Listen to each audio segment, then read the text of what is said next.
কোনো ঘা ঠিক করতে গেলে সময়ের থেকে মূল্যবান কিছু হয় না। সময় দিলে সব ঘাই কিন্তু ঠিক হয়ে যায়। দেখতে, দেখতে বাবু হয়েছে ১ মাস হয়ে গেছে। Welcome to my mini blog series postpartum জার্নিতে সবাইকে স্বাগত। সকালে উঠে আমার মর্নিং এ যেটা রুটিন থাকে মেথি ভেজানো জল আমি খেয়ে থাকি এবং সেটাকে চিবিয়েও খেয়ে নিই। আর তারপর জিরে, মৌরি, জোয়ানের গুঁড়ো সেটাকে গরম জলে মিক্স করে খেয়ে নিই। আর তারপর জল খেয়ে নিয়ে সকালে উঠেই কিন্তু আমি এই বেলটা পড়ে নিই যেটা আমাকে দিয়েছিল আফটার সি সেকশন হসপিটাল থেকে। আমার বেলকনির যে বাগানটা সেখানে ২ টো ফুল হয়েছে তোমাদের সাথে শেয়ার করলাম। আর এরপর আমি একটা কলা খেয়ে নিয়েছি তার মাঝখানে কিন্তু প্রোটিন পাউডারও খেয়ে নিয়েছিলাম। সেটা আর শেয়ার করা হয়নি। আর বাবু এখন স্কুল যাবে। ওকে কিডস ড্রিংকটা গুলে দিয়েছি। আর তারপরে চলে এসেছি আমার ছোট বাবুকে ফিড করাতে। তো স্কুল যাওয়ার আগে বাবু খুব বায়না করছিল যে ওকে কোলে নেবে। ঠিক আছে নেও কোলে। তো স্টার্টিং এ যেটা বলছিলাম যে সত্যি সময় দিলে বোধহয় সব ঘাই ঠিক হয়ে যায়। তো ১ম যখন সি সেকশন হলো আমি শুধু ভাবছিলাম যে কিভাবে এই যে ব্যথা এটা মিটবে। মানে ১ম যখন ফিল হয় যে প্রচণ্ড ব্যথা হয়, উঠে বসা যায় না, দাঁড়ানো যায় না।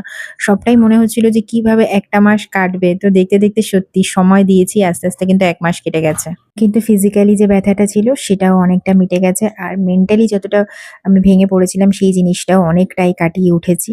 তো ওই যে সময়ের সাথে, সাথে কিন্তু সবটাই আস্তে, আস্তে ঠিক হয়ে যায়। এটাই আমাদের বিশ্বাস করতে হবে। কারণ বলে না আনন্দটা যেমন স্থায়ী হয় না, তেমনি কষ্টটাও কিন্তু স্থায়ী হয় না। কোনো কিছুই পৃথিবীতে স্থায়ী নেই। বেশ কিছুটা জ্ঞানের কথা তোমাদের সাথে শেয়ার করলাম। বাবুর আজকে ১ মাস। তো এই যে স্ট্রলারটা তোমাদের সাথে শেয়ার করেছিলাম আগের দিন। তো আজকে না ওকে এখানে শুইয়ে একটুখানি দেখলাম যে ও কতটা থাকে।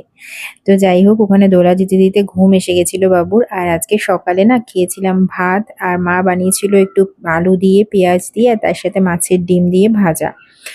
তো বাবু উঠে গেছিল তার মাঝখানে ওকে স্নান করিয়ে আবারও তেল-টেল মাখিয়ে ঘুম পাড়িয়ে দিয়েছি। আর এই যে আমি এখন খেয়ে নেব প্রোটিন পাউডার। আর তারপর ব্রেস্ট পাম্প থেকে মিল্কটাকে বার করে রাখলাম। এরপর যদি বাবু উঠে যায়, কান্না করে তাহলে ওকে খাইয়ে দেবে। তো যাই হোক সবটা রেডি করে ওকে ঘুম পাড়িয়ে রেখে এবার আমি যাব স্নানে। তারপরে এসে গেছি তো দেখলাম যে তখনও ওঠেনি। তারপরে আমি ওই দুধটাকে ওকে আবার ফিড করিয়ে দিলাম। করিয়ে দিয়ে তারপরে আমি চলে আসলাম খেতে। তো আজকে না দুপুরে খাচ্ছি এখানে পনির আলুর সবজি আর তার সাথে পরোটা আর মা বানিয়েছিল আগের দিন সুজির হালুয়া। তো আজকে দুপুরে এটাই খাওয়া হলো কারণ ভাত খেতে ইচ্ছে করছিল না।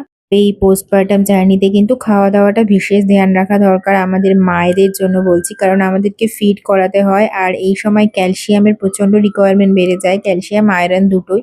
আর তার সাথে প্রোটিন। তবে নিউট্রিশনাল যে রিকোয়ারমেন্ট সেটা কিন্তু শুধুমাত্র খাওয়া-দাওয়ার মাধ্যমে কমপ্লিট করা যায় না। আমাদেরকে আলাদা করে কিন্তু সাপ্লিমেন্ট নিতেই হয়।